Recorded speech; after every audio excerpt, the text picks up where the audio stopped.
알고 그러는지 네. 벌써 그런 생각이 드네요. 그래서 질문 네. 먼저 했어요. 네.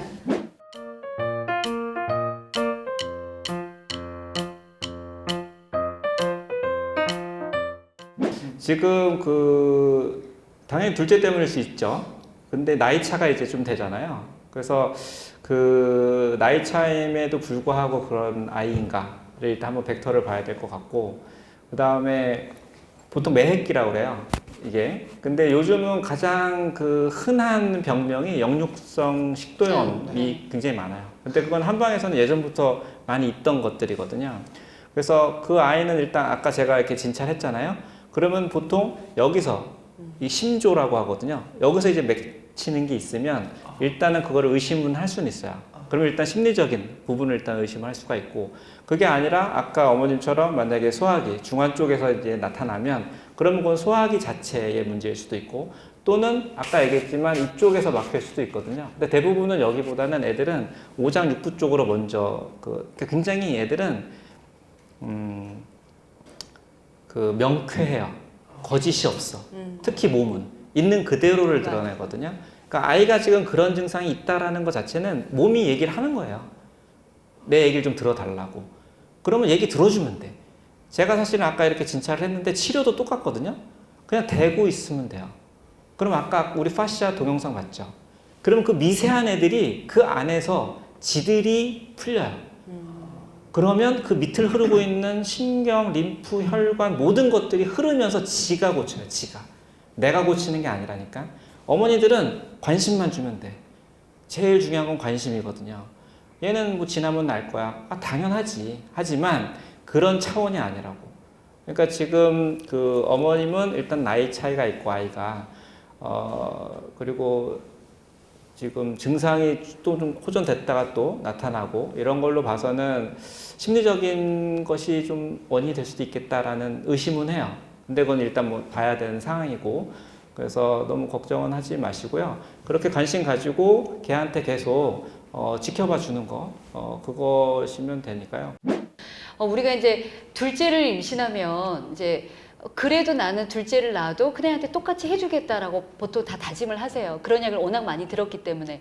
근데 막상 둘째가 나면 정말 우리가 생각하는 것 그 이상으로 큰아이들이 느끼는 엄청난 충격과 공포가 있거든요. 그거를 우리가 사실 잘 이해하지는 못해요. 그리고 지금은 그래도 그럼에도 불구하고 큰아이한테 엄청나게 관심과 사랑을 주겠지. 근데 지금도 아마 몸이 힘들어서 큰아이랑 예전처럼 놀아주거나 시간을 보내기는 쉽지 않을 거예요. 심리적으로 이 아이는 촉감이 예민한 아이에서 엄마를 잡고 만지고 부비부비 해야 되는데 그것도 쉽지 않았을 거예요. 그러니까 그런 것도 아마 영향이 있었던 것 같고, 촉감이 예민한 아이들은 그게 원활하게 충족이 되지 않으면 이 아이는 정말 다른 식의 행동으로 나타날 수 있거든요. 근데 마침 또 음식에 걸렸어. 그러면 이 아이는 나중에 정말 음식을 거부하는 아이로 트라우마처럼 자리 잡을 수 있기 때문에 저는 큰아이라 의도적으로 시간을 정말 많이 보내셨으면 좋겠어요.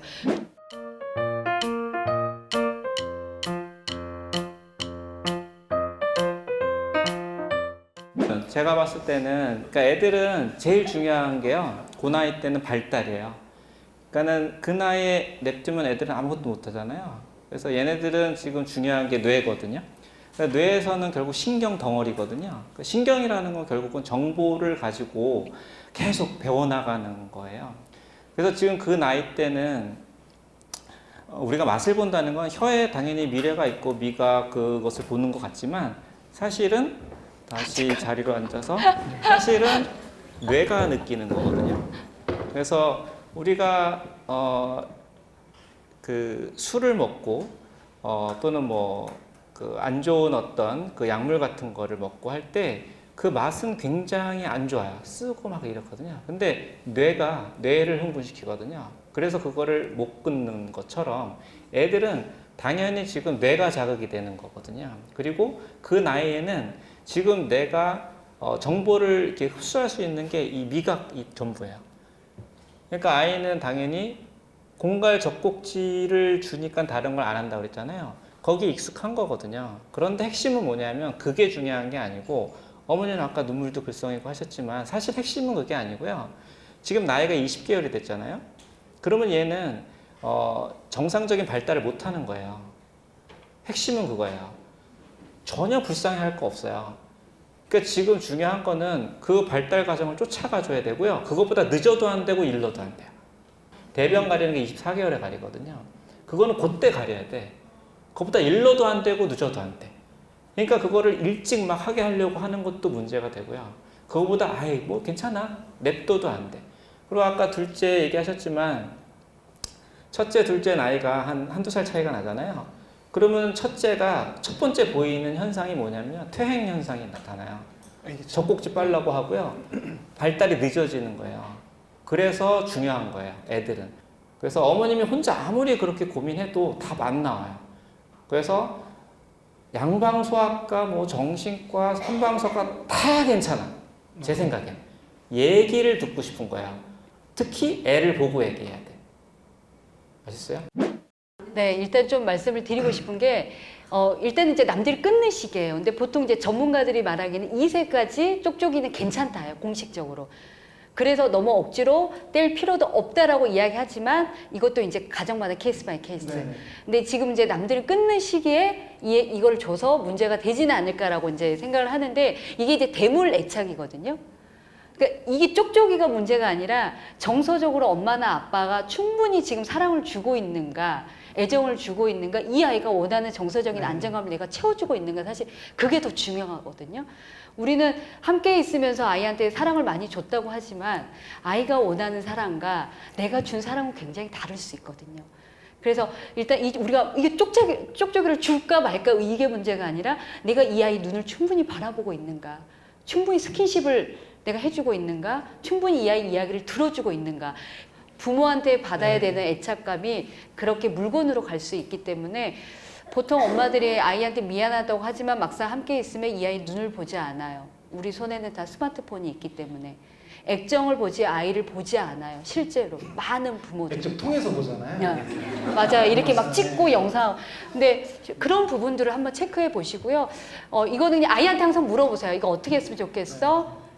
계속 물까? 아니면 이건 좀 잠시 놔둬볼까? 이런 식으로 일방적으로 부모가 뭔가 하려고 너무 애쓰면서 짐 빼지 말고 항상 아이한테 물어보셨으면 좋겠어요.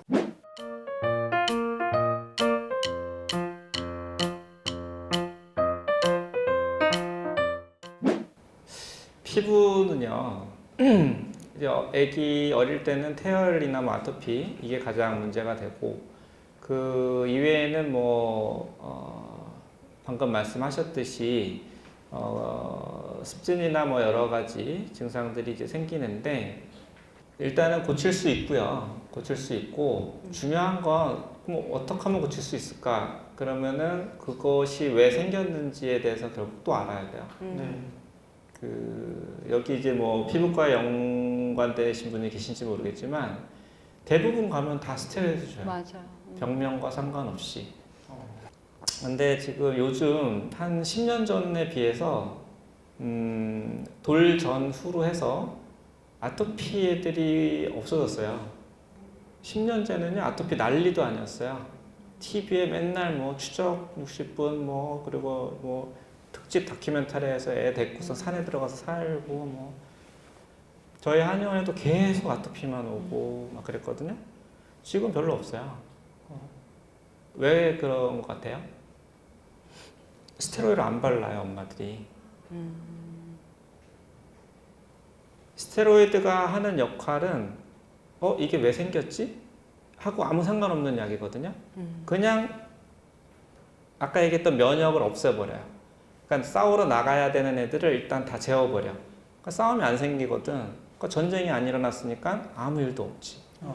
근데 문제는 이게 만약에 바이러스 감염이었어, 처음에. 장미색 비강진이나 이런 거였어. 근데 스테로이드 주면 증상이 없어져. 왜? 싸움을 안 하니까. 근데 문제는 바이러스 계속 증식이 되네. 그러면은 바르다 괜찮으냐 끊지? 나중에 더 번지지? 그러다가 나중에 어떻게 되느냐? 긁기 시작을 하거든요. 원래 바이러스 질환은 가렵지 않거든요. 근데 그 상황에서 음식이 체질에 맞지 않는 거를 들어오죠? 그러면 항원으로 작용한다 그랬잖아, 내가. 그럼 염증이 일어나는 거예요. 어디에? 제일 약한 부위에.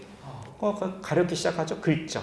그럼 긁기 시작하면서 이제 감염이 일어나요. 세균 감염이 일어나고 진균 감염이 일어나고 그럼 얘네들은 이제 복잡 다단해지기 시작해요. 내가 그 처음에 얘기했지만 중요한 건 왜? 그래서 시간이 중요하다. 그래서 처음에 문제가 생겼으면 그때부터 왜 생겼을까가 중요한데 자꾸 이 왜보다는 자꾸 얘를 없애려고만 들어간단 말이죠. 그러니까 중요한 건 그럼 얘가 왜 또 어디서부터 그렇게 흘러왔나를 어쨌든 또 저기를 해봐야 되는 거죠.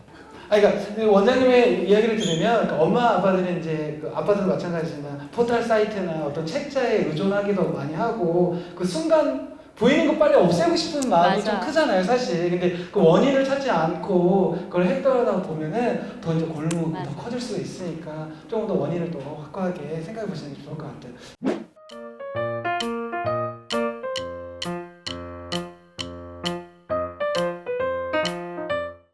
그거는 정말 단순히 피부만의 문제가 아니고 내 몸에 급성 염증을, 그러니까 암이라는 거는 뭐냐면 우리는 매일 암세포가 생기거든요. 그러니까 약간 좀 이상한 애들이 계속 생길 수밖에 없어요. 왜냐면 우리는 피부도 한 달에 한 번씩 계속 새 세포로 다 교체되는 거거든요. 위장은 뭐 더 짧은 시간 동안에 교체가 돼요. 그러니까 다 세포들은 새 거가 되는데 그렇게 되는 이 자라는 과정에서 이제 약간 좀 이상한 애들이 나오거든요. 그러면 그걸 어떻게 하느냐? 매일 저녁에 자는 동안에 NK셀이라고 그래가지고 킬러 세포들이 걔네들을 죽여요. 그러면 자는 동안에 혈류 속도가 늦어지거든요. 왜냐면 얘네들이 천천히 다니면서 세포들을 다 관찰해서 다 죽이는 거예요, 걔네들을. 근데 거기서 살아남아가지고 왜? 면역이 떨어지면. 면역이 떨어진다는 의미는 뭐냐면 정상화가 안 됐다는 거죠. 스트레스 많고 과로하고 안 자고 뭐 그러면 당연히 면역 체계가 안 되잖아요. 그러면 걔네들이 더 많이 살아남겠지. 그럼 걔네들이 나중에 몇십 년 후에 이제 암세포가 된다라고 생각을 하거든요. 그러면 내 몸에 자꾸 이상한 반응을 일으키는 애를 집어넣지 않는 게 중요하다라는 거죠. 그게 체질 음식의 요건이에요. 그래서 나한테 맞지 않는 음식을 먹지 않는 게 주의인 거지, 나한테 뭐가 좋지? 좋은 게 뭐야? 이거는 아무 상관이 없다고. 그러니까 제가 제일 안타까운 게 뭐냐면 지금 의료 체계에서 가장 문제가 뭐냐면 전문가로서 상담이 안 돼요. 왜냐하면 이거는 문화가 성숙이 돼야 되거든요. 외국 선진국이라는 게 뭐야? 앞서 나가는 거잖아. 그쪽에서 치료하는 건 다르다고. 우리가 하는 거랑 맨날 얘기하죠. 뭐 이민 갔더니 뭐 약을 안 준대. 감기 걸렸는데. 왜냐하면 약 주는 게 핵심이 아니거든. 결국은 우리 전체가 올라가줘야 돼. 여러분들이 보고 얘기를 해줘야 바뀌는 거야. 오늘도 그 육아 전문가 얘기 제가 들으면서, 선생님 얘기 들으면서 굉장히 반성을 좀 많이 했어요. 그러니까 왜냐면 애들한테 잘 못 해주거든요, 사실. 그래서 그런 거에 대해서 다 다시 생각하고, 어머님들이 여기 오셨다는 것만으로도 맞아요. 저는 대단하다고 생각하시고요. 제 마지막 멘트는 한번 하고 끝낼게요. 아니 그렇게 네, 하려고요. 네. 역시 제가 오늘 느낀 거는 무자식이 상팔자다. 이상입니다. 네.